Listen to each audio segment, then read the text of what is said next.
Bonjour et bienvenue dans les suggestions cinéphiles de l'Odyssée. Aujourd'hui, la suggestion cinéphile numéro 72 qui est consacrée à un superbe film d'un de mes auteurs cinéastes préférés, Ernst Lubitsch, et le film s'appelle The Shop Around the Corner, la boutique autour du coin ou sur le coin, comme vous voudrez. Alors, comme d'habitude, prenez bien soin de vous, respectez la distance physique, développez votre proximité cinéphile. En attendant la réouverture de l'Odyssée, dont je vous reparlerai très très prochainement, qui est en principe prévue le 22 juin, lundi 22 juin, et en même temps, exercez votre vigilance démocratique pour ne pas être infantilisé ou transformé en esclave consentant. Ernst Lubitsch est un génie. C'est en tout cas mon point de vue et je le partage avec moi-même. C'est un réalisateur qui est devenu très célèbre en Allemagne dans les années 20, à l'époque du muet, à l'époque où en Allemagne il y avait plusieurs styles de films. Il y avait d'une part le cinéma expressionniste. Il y avait d'autre part ce qu'on appelait le Kammerspiel, c'est-à-dire des drames qui se déroulent dans les intérieurs des personnages, enfin des caractères d'êtres humains, des personnages. Et puis il y avait le film militant engagé, plutôt de gauche.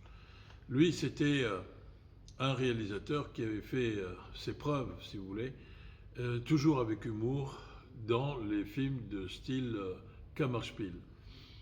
Il est issu d'une famille d'origine juive, berlinoise. Son père avait un magasin, enfin une boutique de tailleur. Et quand il était petit, il était même apprenti dans la boutique de son papa. À la fin des années 20, il a tellement de succès en Allemagne que Hollywood s'intéresse à lui. Donc il émigre aux États-Unis et très rapidement, il va s'imposer aux États-Unis. Et il va devenir une des coqueluches des années 30 de Hollywood en tant que réalisateur.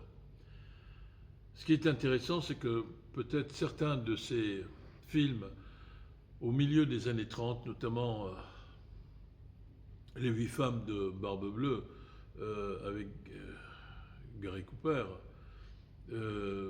vont être des succès commerciaux mitigés alors que ce sont des films extraordinaires. Et en 1938, la Paramount va rompre le contrat d'exclusivité qu'elle a avec lui. Il en profite pour créer sa propre petite société de production, mais surtout, c'est toujours bien d'avoir sa propre société de production, mais qui va être en joint venture, comme on dit, qui va travailler en collaboration avec la MGM. La MGM, lui, décide très rapidement, dès 1939, de l'embaucher, donc d'en faire un de ses cinéastes. C'était une des majors, évidemment, de l'usine à rêve qu'était Hollywood. Et simplement, la MGM va être intéressée par le projet de The Shop Around the Corner, mais d'abord, dit-elle, elle va exiger de Lubitsch qu'il tourne Ninotchka, ce qu'il fera en 1939. Et donc The Shop Around the Corner sera tourné en 1940 et sera montré sur les écrans à partir de la fin de 1940. Les États-Unis ne sont pas encore en guerre, mais la Deuxième Guerre mondiale a déjà commencé depuis septembre 1939. Il faut juste le souligner au passage. Alors, The Shop Around the Corner, c'est en fait une adaptation d'une pièce de théâtre qui s'appelle Parfumerie, qui a été écrite par un homme de théâtre, un auteur de théâtre hongrois, répondant au sympathique nom de Miklos László, ou László, selon la prononciation qu'on préférera. Et c'est une pièce qui lui tient beaucoup à cœur, et d'ailleurs plus tard, il dira, Lubitsch, que c'est un de ses films préférés, The Shop Around the Corner. Pourquoi? Parce que ce film parle d'un univers qui s'inscrit dans la ville de Budapest. Mais dans le film, c'est un Budapest de décor de studio, qui est entièrement reconstitué en Californie, bien sûr, et surtout de l'univers humain qui compose cette boutique de maroquinerie qui vend toute une série de produits pour les dames. Voilà. Le patron de la boutique, c'est un monsieur qui s'appelle Matchoulek, remarquable acteur qu'on retrouve aussi dans d'autres films de Lubitsch, mais c'est le personnage, Matchoulek. Et puis, il y a toute une série de vendeurs et de quelques vendeuses. Le premier vendeur de cette boutique, il est incarné par James Stewart, s'il vous plaît, formidable acteur américain aussi, et il joue le rôle de quelqu'un qui s'appelle Kraklik. Voilà. Et il va y avoir une jeune femme qui va arriver, qui recherche du travail et qui est en apparence très timide comme il faut, enfin introvertie, mais dès qu'elle se transforme en vendeuse, elle devient redoutablement efficace et donc ça va plaire à M. Matchoulek et il va la recruter comme vendeuse. Alors, immédiatement, entre le personnage de James Stewart et le personnage de cette jeune femme, Clara Novak, elle s'appelle dans le film, eh bien, il va y avoir une espèce de relation d'haine-amoration, c'est-à-dire à la fois haine et amour, et je vais m'expliquer après, mais ils se disputent et ils se chamaillent sur toute une série de petites choses qui, au fond, ne sont pas très importantes. Et ce qui est intéressant, c'est que le film brosse le portrait d'un microcosme humain qui sont visiblement des gens plutôt modestes, de classe moyenne d'Europe centrale, avec une forte composante de juifs, même si le film ne le dit pas ouvertement. Et donc c'est intéressant de voir que James Stewart, ce grand garçon typiquement américain, joue un personnage dont on peut penser que c'est un sympathique juif d'Europe centrale, de membre de classe moyenne. Et en réalité, il y a évidemment toute une série d'histoires de chamaillerie, mais aussi d'amitié, de complicité. Bref, la rumeur de la vie telle qu'elle se développe un peu partout à l'époque. Des gens modestes, des gens anonymes, mais des gens terriblement humains et qui ont les défauts de leurs qualités et les qualités de leurs défauts. Et c'est avec une grande bienveillance que ce microcosme nous est présenté, qui avec ses petites déchirures, ses presque drames, qui reviennent du tragique, puisque le patron de la boutique va d'abord, alors qu'il est jusque-là très content de James Stewart, son personnage, eh bien il va le virer, parce qu'il pense que quand il découvre que sa femme le trompe, eh bien il est persuadé, M. Matchoulek, que c'est avec James Stewart qu'elle trompe son mari, ce qui n'est pas le cas, vous le pensez bien. Et en fait, c'est un autre vendeur, arrogant, un peu m'as-tu vu, pas méchant, mais un peu pas le plus sympathique de tout ce microcosme, que c'est avec lui qu'elle le trompe. Il essaye de se suicider, il est sauvé par le livreur de cette boutique, et finalement, tout se raccommode après cette petite faille fulgurante qui apparaît dans leur vie. Et grâce à la solidarité humaine et à une réelle gentillesse, l'humanisme, que se servent les personnages les uns vis-à-vis des autres. Alors, finalement, ça serait un monde un peu banalement sympathique avec ses défauts et ses qualités.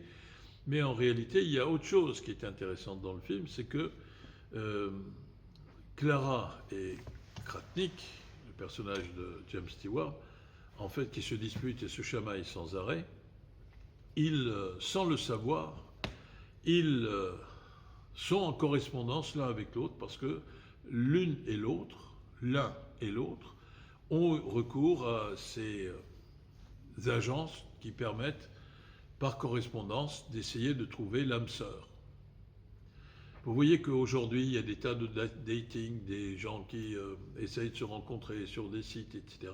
Eh bien, c'est rien de très, il n'y a rien de très original pour les spectateurs américains de 1940, puisque c'était pas évidemment avec Internet, mais enfin, c'était par biais de la correspondance que des gens essayaient de se découvrir les uns les autres pour trouver leur moitié, si l'on peut dire, ou en tout cas leur âme sœur. Voilà. Et évidemment, à partir du moment où ils se rendent compte, donc d'une part, il y a des chamailleries qui continuent, mais je ne vous raconte pas la fin. En tout cas, la fin n'est pas une fin tragique, c'est tout ce que je peux dire. C'est un film qu'il faut revoir. Alors, ce qui est intéressant dans ce film, c'est un humour lubitschien qui est toujours présent. Un exemple, par exemple, le patron de la boutique, il a toujours besoin, ce qui est une très bonne chose, de demander une innovation. Nous, un de nos slogans, c'est l'Odyssée ou l'innovation permanente. Et parce que nous savons que, et moi j'en suis persuadé, que notre plus grand ennemi, c'est la routine dans laquelle on pourrait s'installer. Et que donc il faut apprendre à se renouveler. Ben, lui, le patron de la Shop Around the Corner, c'est un peu la même chose. Il demande assez régulièrement l'avis de ses employés. Et il y en a un d'eux qui ne veut pas être viré, qui ne veut pas être mal vu de son patron et qui disparaît dans les arrières salles de cette boutique dès que le patron demande son avis leur avis à ses employés. Et ça, c'est une marque, par exemple, qui est très intéressante. Et puis d'autre part, dans toute l'intrigue, eh bien, le réalisateur, Lubitsch, prend à témoin le spectateur. C'est-à-dire que le spectateur est au courant de réalités, de situations, de choses que les personnages eux-mêmes ne connaissent pas au moment où le spectateur les découvre. Et c'est un peu plus tard que ces personnages se rendront compte de la vérité ou de la réalité à laquelle ils sont confrontés. Et ça, c'est un des procédés lubitchiens qui, dans ce film, fonctionne très très bien. La deuxième chose que je voudrais dire, c'est que ce film est en même temps un film comme un appel désespéré de celui qui a été apprenti dans la boutique de son père, qui, quoiqu'aux États-Unis, au moment où la guerre a commencé en 1939, est toujours dans une situation de solidarité avec les populations de cette Europe centrale, qui commence déjà à être terriblement martyrisée par le joug, la violence et le racisme de l'occupation nazie et des crimes commis par l'armée nazie, et notamment les SS. Eh bien, Lubitsch vient nous rappeler, en nous montrant ce petit univers reconstitué en décor de cinéma de Budapest, que, eh bien, c'est ce petit monde-là qui risque de disparaître, et que ce monde qui risque de disparaître, eh bien, c'est un monde qui est humainement, extraordinairement attachant. C'est un monde qui n'est loin d'être parfait, c'est un monde qui est humble, modeste, qui a ses défauts, ses qualités, je le répète, mais qui mérite le plus grand respect. Et c'est pas parce qu'on est de telle ou telle origine qu'il y a la possibilité d'avoir ou de voir une quelconque justification à une politique d'extermination comme celle qui va se déployer, comme si Lubitsch avait l'intuition des terribles désastres et destructions qui vont accompagner cette guerre, notamment en Europe centrale, et comme si il essaye de montrer le côté attachant d'un univers qui n'existe que un peu à l'image d'un feu mourant dont les dernières lueurs viennent nous éclairer. Un monde en train de disparaître qui nous montre toute sa chaleur, sa saveur, sa sympathie attachante Et c'est une comédie qui est loin d'être purement superficielle. C'est une comédie profondément touchante parce qu'elle a été réalisée à hauteur d'être humain. Et c'est ça qui est formidable. The Shop Around the Corner, un magnifique film, une magnifique comédie de Ernst Lubitsch. À très bientôt. Merci. Au revoir.